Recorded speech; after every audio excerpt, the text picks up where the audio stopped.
नमस्कार, मैं वीरेश ठाकुर हार्दिक अभिनंदन करता हूं एचपी शिक्षा चैनल पर। तो अभी रूबरू हुए आपके समक्ष हिमाचल प्रदेश की दिन की ताज़ा खबरों के साथ। तो आइए शुरू करते हैं हिमाचल प्रदेश की दिन की नॉन स्टॉप ताज़ा खबरों के सिलसिले को। हिमाचल प्रदेश में 5 दिन मौसम साफ रहने के आसार, मैदानी भागों में कोहरा पड़ने का अलर्ट। हिमाचल प्रदेश में 5 दिनों तक मौसम साफ रहने के आसार हैं। मौसम विज्ञान केंद्र शिमला के अनुसार प्रदेश के सभी भागों में 15 जनवरी तक मौसम साफ रहने की संभावना है। हालांकि प्रदेश के निचले व मैदानी भागों में 13 जनवरी तक मध्यम से घना कोहरा पड़ने का येलो अलर्ट जारी किया गया है। वहीं मौसम साफ रहने की स्थिति में लोगों को ठंड से कुछ राहत मिल सकती है। साथ ही बर्फबारी से पैदा हुई दुश्वारियां भी कम होने की उम्मीद है। वहीं प्रदेश के 6 शहरों में न्यूनतम तापमान माइनस में दर्ज किया गया है। वन विभाग की कार्रवाई, अवैध खनन कटान पर वन रक्षक और बीओ निलंबित। हिमाचल प्रदेश के मंडी जिले के नाचन वन मंडल के तहत चैलचों की पथरी बीट में अतिक्रमण और अवैध खनन के मामले में एफआईआर दर्ज होने के बाद वन अरण्यपाल मंडी ने वन रक्षक और वन खंड अधिकारी बीओ बासा को निलंबित कर दिया है। नाचन कांग्रेस ने मामले को उजागर किया था। इसके बाद वन विभाग ने अवैध खनन की डीआर काटकर एफआईआर दर्ज करवाई थी। सोमवार को वन अरण्यपाल मंडी एसके मुसाफिर और डीएफओ नाचन टीआर धीमान ने अवैध खनन वाली जगह का दौरा किया। यहां मौके पर तलब किए गए वन खंड अधिकारी और वन रक्षक कोई भी संतोषजनक जवाब नहीं दे सके, लिहाजा दोनों को निलंबित कर दिया गया है। हिमाचल भाजपा के 74 मंडलों में चलाया हस्ताक्षर अभियान। भाजपा प्रदेश सह मीडिया प्रभारी कर्ण नंदा ने कहा कि प्रधानमंत्री नरेंद्र मोदी की सुरक्षा में चूक के विरोध में हिमाचल के सभी 74 मंडलों में हस्ताक्षर अभियान चलाया गया। यह अभियान राष्ट्रीय अध्यक्ष जगत प्रकाश नड्डा और भाजपा प्रदेश अध्यक्ष सुरेश कश्यप के निर्देशानुसार हुआ। शिमला के रिज मैदान पर हस्ताक्षर अभियान चलाया गया। इसका शुभारंभ प्रदेश के शहरी विकास मंत्री सुरेश भारद्वाज और शिमला नगर निगम की महापौर सत्या कौंडल ने किया। अध्यक्षता मंडल अध्यक्ष राजेश शारदा ने की। मंत्री सुरेश भारद्वाज ने कहा कि पीएम की सुरक्षा में चूक को बर्दाश्त नहीं किया जाएगा।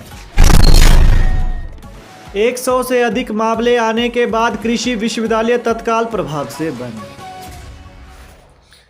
कृषि विश्वविद्यालय में बड़ी संख्या में कोविड-19 संक्रमण के मामले सामने आने के बाद कृषि विश्वविद्यालय पालमपुर परिसर को तत्काल प्रभाव से बंद कर दिया गया है।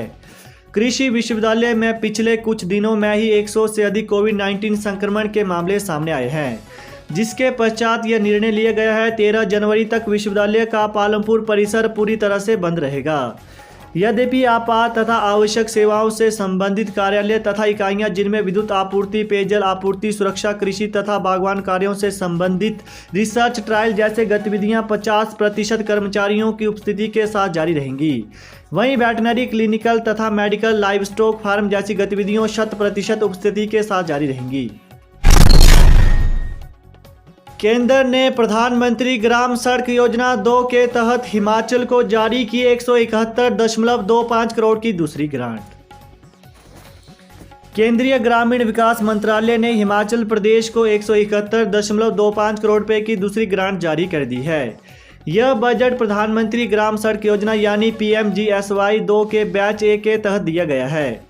केंद्र ने राज्य सरकार को निर्देश दिए हैं कि 10% स्टेट शेयर डालकर पूरा बजट 15 दिनों के भीतर हिमाचल प्रदेश ग्राम सड़क डेवलपमेंट एजेंसी HPGSDA को जारी किया जाए। राज्य सरकार को स्टेट शेयर के तौर पर 19.08 करोड़ रुपए डालने के निर्देश दिए गए हैं, क्योंकि इस योजना का वित्त पोषण 90:10 के अनुपात में केंद्र व राज्य सरकार कर रही है। राज्य में इससे PMGSY 2 के तहत पहले से मंजूर सड़कों को चौड़ा करने के काम किए जाएंगे। केंद्र से मंजूर बजट को वित्त वर्ष 2021-22 के दौरान खर्च किया जाएगा। कोरोना बंदिशें, हिमाचल के 4 और जिलों में भी दुकानें खोलने का समय तय। कोरोना के बढ़ते मामलों को देखते हुए हिमाचल प्रदेश के चंबा, सिरमौर, किन्नौर और लाहौल स्पीति जिले में भी दुकानों को खोलने का समय निर्धारित कर दिया गया है। महामारी के बढ़ते प्रकोप के बीच चंबा में भी बंदिशें लगा दी गई हैं। जिला दंडाधिकारी DC राणा ने आपदा प्रबंधन अधिनियम के तहत आदेश जारी करते हुए जिले में सभी दुकानों को सुबह 9 से लेकर शाम 7 बजे तक खोलने के निर्देश दिए हैं। 20 जनवरी से होने वाली इग्नू की परीक्षाएं स्थगित। कोरोना वायरस के चलते इग्नू ने 20 जनवरी से होने वाली परीक्षाएं स्थगित कर दी हैं। यह परीक्षाएं 23 फरवरी तक होनी थी। कोरोना वायरस के नए वेरिएंट ओमिक्रॉन के प्रकोप और संक्रामक वृद्धि के कारण परीक्षाएं स्थगित करनी पड़ी हैं।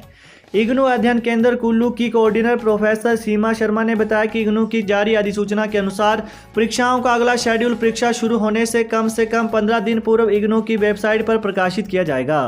उन्होंने छात्रों को सलाह दी है कि वे परीक्षा संबंधी जानकारी और अपडेट के लिए विश्वविद्यालय की वेबसाइट देखते रहे। प्रोफेसर सीमा शर्मा ने बताया कि 17 जनवरी 2022 की नई एडमिशन भी शुरू हो गई हैं। पिता का दाह संस्कार करने के बाद घर लौट रहे पुत्र की गिरने से मौत। हिमाचल प्रदेश के चंबा जिले के साहू क्षेत्र में अपने पिता का दाह संस्कार करने के बाद घर लौट रहे युवक की रास्ते में गिरने से मौत हो गई। युवक की पहचान बासुराम 32 वर्षीय पुत्र स्वर्गीय लेफ्टिनेंट जोटूराम निवासी गांव बठेडेटा साहू के रूप में हुई है। इससे पूरे क्षेत्र में मातम का माहौल है। बासुराम के पिता की अचानक मौत हो गई। मंगलवार को स्थानीय शमशान घाट पर उनका अंतिम संस्कार किया गया। अपने पिता का दाह संस्कार के बाद बासु अपने घर जा रहा था। घर के निकट रास्ते में अचानक वो फिसल गया और वहीं पर बेसुध हो गया। परिजनों व रिश्तेदारों ने उसे उपचार के लिए तुरंत साहू अस्पताल पहुंचाया, पर वहां पर उसकी मौत हो गई। हिमाचल सरकार ने ट्रक ऑपरेटरों को दिया बड़ा झटका, ट्रकों का बढ़ाया गुड्स टैक्स। हिमाचल प्रदेश सरकार द्वारा जहां निजी बस ऑपरेटरों का गुड्स टैक्स माफ किया गया, वहीं ट्रकों के गुड्स टैक्स में बढ़ोतरी कर हिमाचल प्रदेश के ट्रक ऑपरेटरों को बड़ा झटका दिया गया है। ट्रक ऑपरेटरों का कहना है कि पहले टायर वाली गाड़ी का 6,000 और 10 टायर वाली गाड़ी का 10,000 गुड्स टैक्स हुआ करता था। अब यह टैक्स 6 टायर की गाड़ी का 10,000 और 10 टायर वाली गाड़ी का 15,000 गुड्स टैक्स कर दिया गया है। इससे पूरे प्रदेश के ट्रक ऑपरेटर प्रभावित हुए हैं। इसी विषय पर नालागढ़ के ट्रक ऑपरेटरों ने मंगलवार को PWD रेस्ट हाउस से मिनी सेक्रेटरीट तक हिमाचल सरकार के खिलाफ रोष रैली निकाली, जिसमें दर्जनों ट्रक ऑपरेटर ने हिस्सा लिया। HPU शिमला 90 दिन में परिणाम निकालने का दावा, 4 महीने से इंतजार कर रहे विद्यार्थी। कोरोना के कारण गड़बड़ाए HPU शिमला के कक्षाओं और परीक्षाओं के शेड्यूल का सीधा असर विद्यार्थियों के भविष्य पर पड़ रहा है। सितंबर माह में समाप्त हो चुकी LLB की परीक्षाओं के बाद से अब तक विधि कोर्स के छात्र अपने परीक्षा परिणाम का इंतजार कर रहे हैं।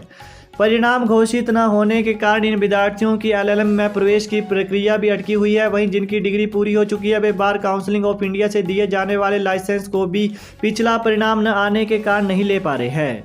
विधि विभाग के विद्यार्थियों का कहना है कि 4 माह बीत जाने पर भी विश्वविद्यालय प्रशासन LLB अंतिम वर्ष का अब तक परीक्षा परिणाम घोषित नहीं कर पाया है। वहीं विश्वविद्यालय 90 दिनों में परीक्षा परिणाम घोषित करने के दावे करता है। हिमाचल कैबिनेट बैठक, वीकेंड कर्फ्यू पर फैसला ले सकती है सरकार। हिमाचल प्रदेश सरकार 14 जनवरी को प्रस्तावित कैबिनेट बैठक में प्रदेश में वीकेंड कर्फ्यू पर फैसला ले सकती है। प्रदेश भर में कोरोना के मामलों में लगातार इजाफा हो रहा है। प्रदेश में सक्रिय मामलों की संख्या 4,500 पहुंच गई है।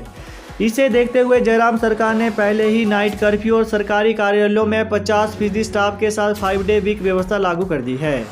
हालांकि इसके बावजूद प्रदेश में लगातार केसों की संख्या में इजाफा हो रहा है। इस वजह से स्वास्थ्य विभाग और आपदा प्रबंधन से पहले ही सख्ती बढ़ाने की सिफारिश कर चुके हैं। 13 जनवरी को प्रधानमंत्री नरेंद्र मोदी देश भर के 19 राज्यों के मुख्यमंत्रियों के साथ समीक्षा बैठक कर हालात पर चर्चा करेंगे। इसके बाद सरकार कैबिनेट बैठक में बंदिशों को लेकर बड़े फैसले ले सकती है। पर्यटकों को लेकर भी कुछ बंदिशें लगाने और विधानसभा के विशेष सत्र को लेकर भी चर्चा हो सकती है। तो यही थी हिमाचल प्रदेश की दिन की ताज़ा खबरें। तो हिमाचल प्रदेश की लेटेस्ट नोटिफिकेशन और अपडेट्स को पाने के लिए चैनल को जरूर सब्सक्राइब करें। Thanks for watching. जय हिंद, जय हिमाचल।